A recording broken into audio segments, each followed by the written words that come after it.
Ah, yes, the beach. Everybody loves the beach. And what's not to love?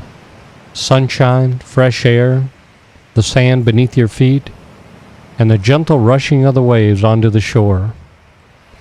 If you've been to the beach, you may have noticed that at times the water level is way down low, and at other times the water level comes up high onto the beach. We call this rise and fall of the water level tides. In some places, this rise and fall is quite gentle. In other locations, this rise and fall can be quite drastic. Here in the Bay of Fundy, on the east coast of Canada, this rise and fall may be as much as 45 feet.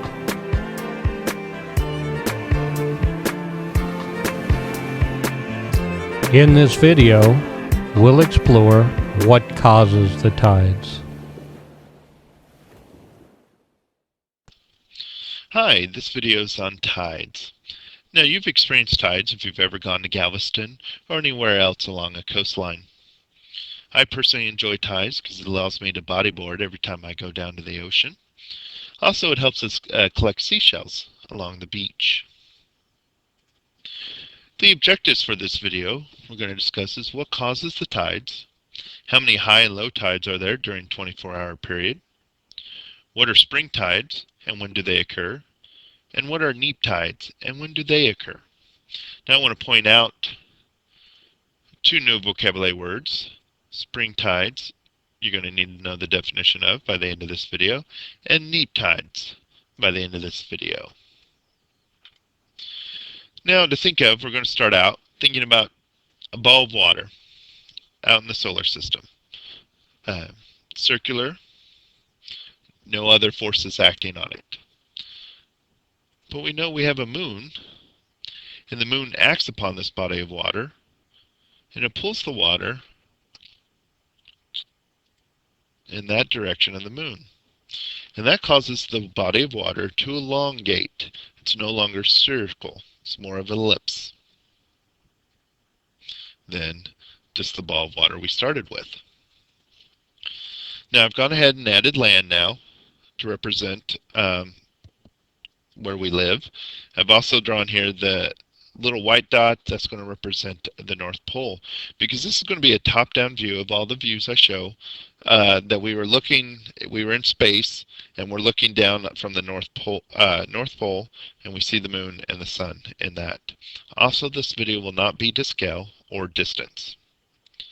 It's just a model, and we've talked about limitations in models in previous lessons.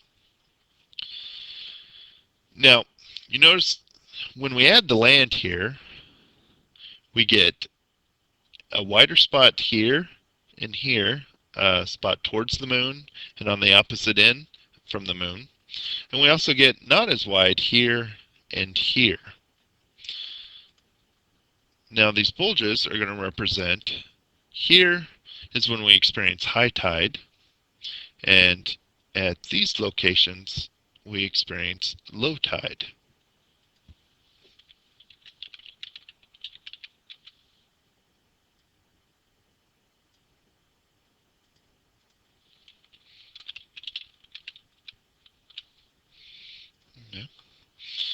And from previous videos, and that we experience day and night, then we know the Earth rotates.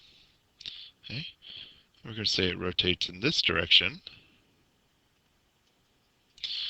And we know that the Earth rotates faster than the moon revolves around the Earth.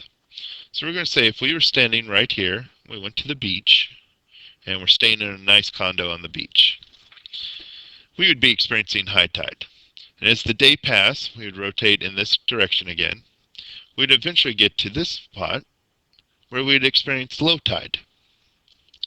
We would then rotate back to this spot, experiencing a high tide, again low tide, and back to the high tide where we started from.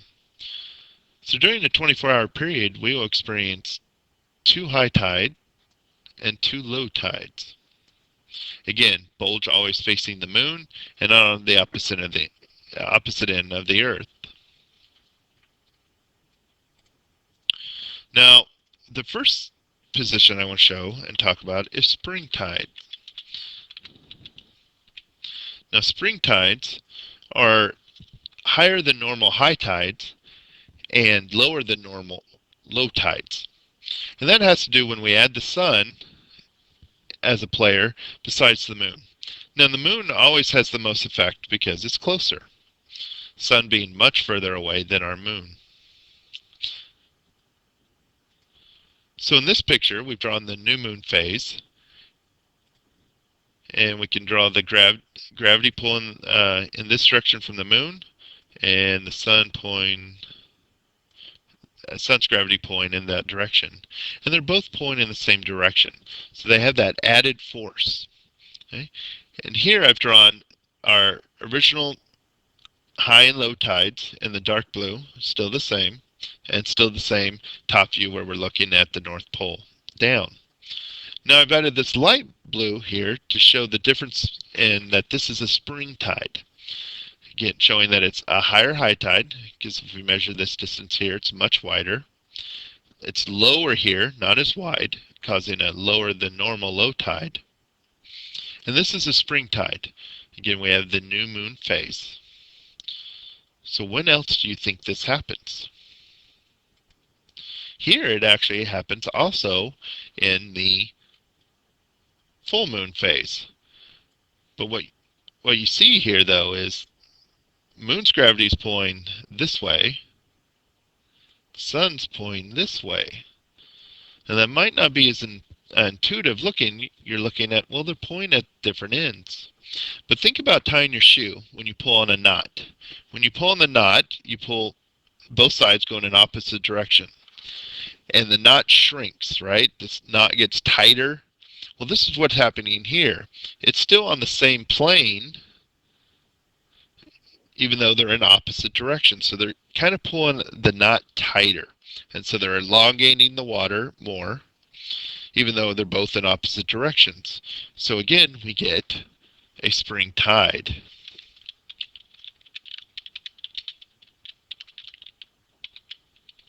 Okay? And again, this happens in the full moon phase, which I've shown here, and back to the new moon phase. We both, during those phases of the moon, we experience spring tide. Again, a spring tide is a higher than normal high tide and a lower than normal low tide. Here, now I've drawn third quarter position of the moon. Still have the sun. And here we have sun's gravity pulling this direction. And we have the moon's gravity pulling in that direction. Now they're not quite in the same plane. Now they are perpendicular or 90 degrees. This is where we get a neap tide. Okay. Now, the moon, again being closer to us, moon will always have the high tide in that direction. Here I've drawn it in this light blue again, here and here. So these would be the high tide locations again.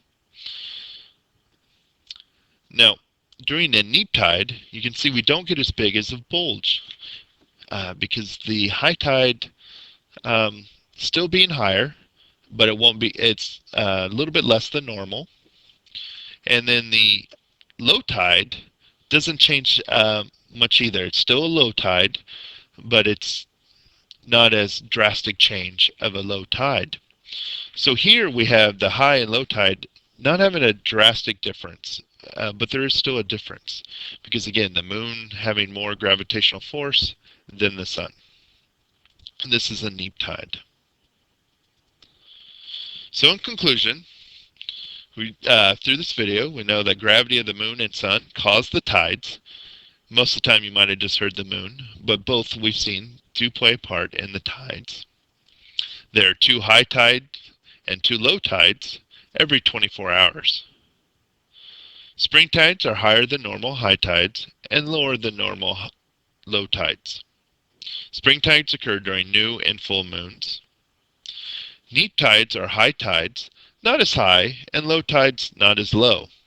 Neap tides occur during first and third quarter moons. Thank you. I hope you enjoyed the video and learned about tides. Again, you're welcome to replay it or prepared for the next activity. And again,